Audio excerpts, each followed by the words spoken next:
ones that have the interaction with the customers. So when the government changes the rules 7 times in 24 hours, the customer says, you're not communicating. Well, we need to be communicated first in order to communicate to the customer. I'm getting a few questions to you, especially on aircraft, new aircraft, and it's no secret that you are in negotiations about the purchase of future aircraft. Of course, I would love to get the scoop for this audience, what you've decided. You may not give us that, but who knows? I can only ask.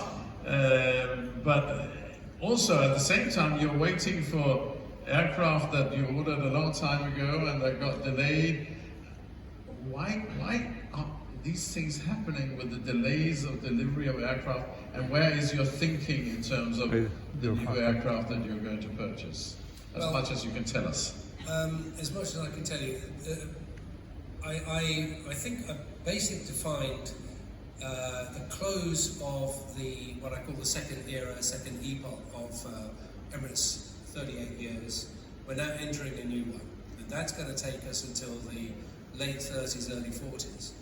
That requires a rethink on what our network is going to look like, what the range of products are going to look like, what our distribution systems are going to look like, what the fleet is going to look like, given I'll get onto that in a minute, the rather sad state of affairs in the aerospace industry and the supply. But nevertheless, we now have to position ourselves to deal with what we think is going to happen in the next 20 years. I'm not going to say what that's going to be, because a lot of people think, well, we'll do that as well.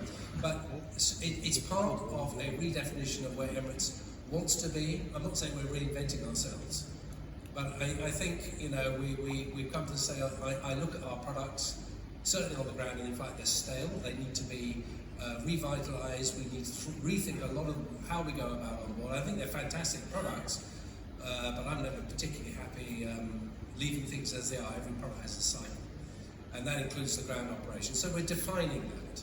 I'm hoping that the government will hopefully make a decision about the new airport in Dubai, which will be a revolution in the adaptation and adoption of technology. So there will be no check-in, there will be no central search, there will be no security, immigration.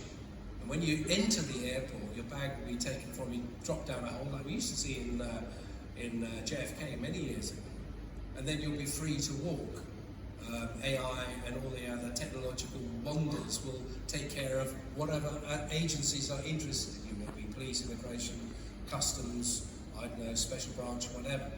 But you'll be free to walk, imagine, through into this wonderful, fabulous shopping mall with every restaurant you can think of, and we will very happily empty your pockets before you get on the aeroplane because it'll be so good and you'll be so hungry, because when you travel your adrenaline rates double and you wonder why I haven't had a full English or American breakfast, not a continental breakfast, but you eat that and you get to the airport, you're hungry again, you head off for hamburgers and fast food, etc., etc.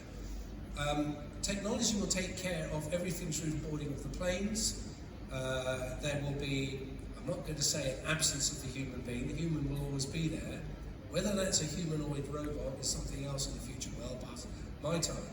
But the way you move, the time you dwell in the airport will be much easier and actually quite good fun if you get it right. You've also got to make sure that your infrastructure supporting these new super hubs, roads, rail, whatever intermodal things are built at the same time. That comes with it. So as far as that's concerned, to answer the first point, we're looking at the next 20 or 30 years. We have plans for that. We talk about a fleet plan. Yes, there is a fleet plan, and yes, the size and fit and number of aircraft going into that fleet plan is part and parcel of it. Obviously, the 380 has a limited life for us, unfortunately, much as I've tried to persuade my friends at Airbus to build another one. And of course, as usual, they laugh at me as being bonkers.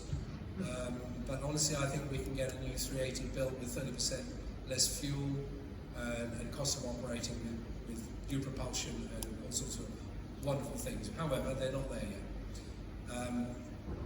So as far as the ability of the aerospace industry, the manufacturers, the OEMs, the supply chain, propulsion, to deliver the goods to us in a timely manner, that is a sorry state. It's been, of course, caused partly by COVID, but partly because of engineering design errors that they continue to be subjected to. Now, what goes on with, we know about the Max situation, we know about the GTX situation on the single aisle engines on the 320s, where Pratt & Whitney have not covered themselves in glory with regard to that. We're going to have to ground a lot of aircraft. We see multiple failings in quality gate issues with regard to production of 787s and others. These are management issues and should be controlled by the management, and they are inexcusable in my opinion. And it's not the way that, for instance, we run our business. I have quality gate controls at just about every customer touch point in the business. I'm looking at those personally every day. I can tell you how many bags were mishandled, not lost, mishandled, 1,000 yesterday, which was 1.4. And I also know that 86% of those bags, we got to the recipients, the owners of those bags, on the first flight, after the one that they shortchanged.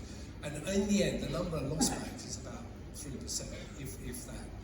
So all of these things are very important that you keep an eye on. I don't understand why the aerospace industry doesn't adopt, rather than concern themselves with what the KPIs on the financial side of things like cash flow, balance sheets, executive bonuses and everything else. Just do the job.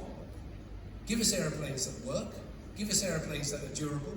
Give us aeroplanes that are cheap to maintain, or at least not horrendously expensive. And give us, in the case of propulsion, engines that don't conk out after 2 or 3 years on wing. We like to get at least 6 to 8 years on wing.